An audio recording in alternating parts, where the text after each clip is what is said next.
Railway की तैयारी करने वाले बच्चे ध्यान से देखें। इस क्वेश्चन में ये पूछा गया है कि एक 44 क्रमागत विषम संख्या का औसत 144 हो तो सबसे बड़ी संख्या क्या होगी। आइए हम इस क्वेश्चन को समझते हैं। 44 क्रमागत विषम संख्याओं का औसत 144 है, तो हम पहले एक नंबर श्रृंखला बनाते हैं जिसका एवरेज है 144। तो 144 के आगे पहली विषम संख्या क्या होगी? क्लियर 145। 144 के पहले विषम संख्या क्या होगी? क्लियर 143। चूंकि 144 एवरेज है 44 क्रमागत विषम संख्याओं का, तो यहाँ पे टोटल जो नंबर है 44 है, मतलब 22 संख्या इसके आगे होंगे। टोटल 22 नंबर और 22 नंबर इसके पीछे होंगे। इतना तो क्लियर है।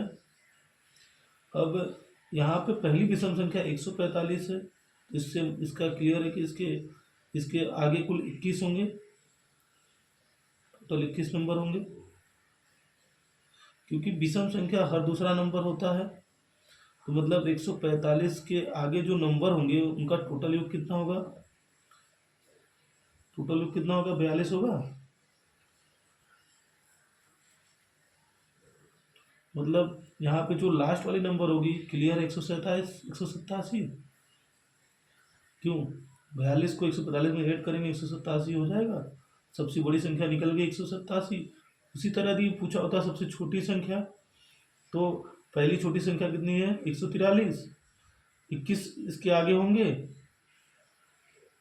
मतलब 42 नंबर। तो 143 में से 42 कम कर दीजिए, कितना होगा? 101। इस क्वेश्चन से स्पष्ट हो गया कि यदि 144 एवरेज आपका है तो सबसे बड़ी संख्या 187 हो जाएंगी, सबसे छोटी संख्या 101 आ जाएगा। आई होप ये क्वेश्चन आपको समझ में आ गया होगा। इसी तरह एक क्वेश्चन और हम आपको बताते हैं। ये क्वेश्चन है कि यदि ABCDE लगातार 5 सम संख्या है और FGHIJ लगातार 5 विषम संख्या है, तो इन दोनों का औसत बताना है। दोनों का औसत टोटल का क्या होगा? आइए हम समझते हैं। ABCDE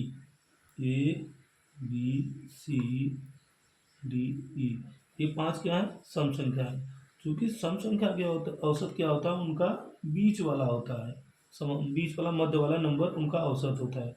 चूंकि हम फार्मूला जानते हैं औसत का क्या होता है।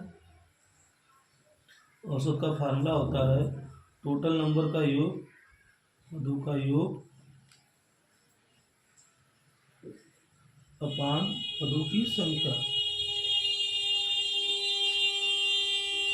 तो यहाँ से पदों का औसत क्या है? C। पदों का योग क्या हो जाएगा? टोटल का योग ABCDE, पदों का नंबर 5। क्लियर है? यहाँ पर पदों का योग कितना आ जाएगा? ABCDE बराबर हो जाएगा, ये 5 के तरफ मल्टीप्लाई कर दीजिए 5C। इसी प्रकार से 5 विषम संख्या का औसत पूछ रहा है। 5 विषम संख्या का औसत कितना होगा? उसका भी विषम संख्या सम और विषम संख्या दोनों का औसत उनकी मध्य वाला नंबर ही होता है। तो सेम फार्मूला से FGHIJ अपान 5, कितना क्लियर है? तो FGHIJ बराबर 5H। चूंकि क्वेश्चन में पूछा है टोटल का योग, तो टोटल का योग कितना हो जाएगा?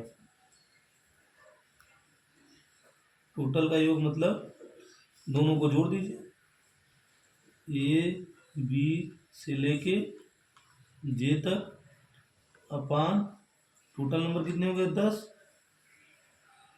चूंकि इनमें ABCDEFGE तक का औसत कितना है? पदों का योग कितना है? 5C। और F से लेके J तक का योग कितना है? 5H अपान 10। 5 कॉमन ले लेंगे, C + H अपान 2, ये आंसर आपका हो जाएगा।